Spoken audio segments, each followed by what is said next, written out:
Merhumun ruhi için, Allah rızası için El Fatiha.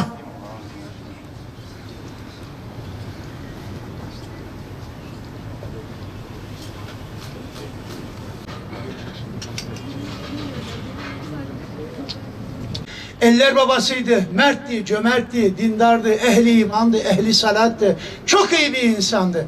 İşte bu intibaları bırakarak Rabbin huzuruna giden, son bir defa şu uçsuz bucaksız olan manevi yolculuğa çıkan kıymetli büyüğümüz, kıymetli hocamız Abdullah abimize, Ömer abimize ahirete müteallik hakkınızı, hukukunuzu helal edin efendim. Helal olsun. Helal edin efendim. Helal olsun. Canı gönülden lütfen Allah rızası için helal edin efendim. Helal olsun.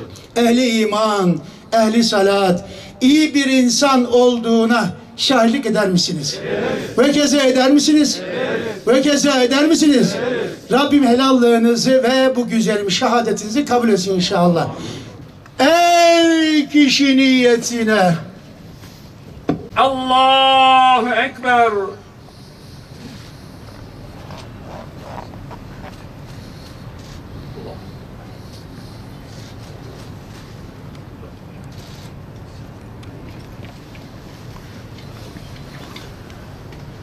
Allahu Ekber.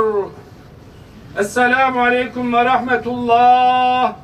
Esselamu Aleyküm ve Rahmetullah.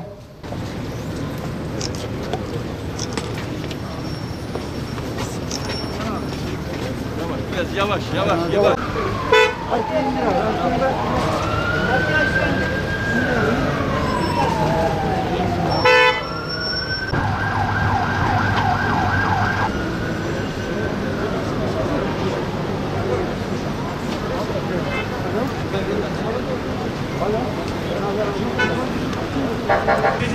Özellikle bir şeyin altını çizerek söylemek istiyorum.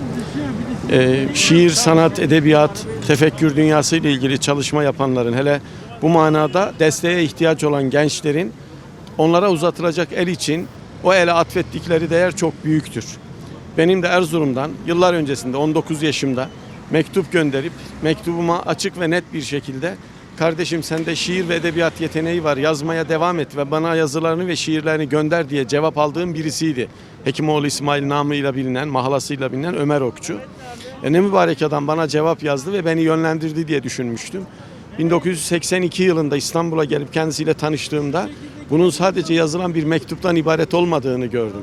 Karşılayışı, sıcaklığı, samimiyeti, konuşması, ilgilenmesi, ağırlaması, gördüm ki Hekimoğlu İsmail yüreğiyle, kalbiyle insanlara muamele eden birisi. Sadece aklıyla değil, bütün bir izanıyla ve irfanıyla insanlara muamele eden birisi.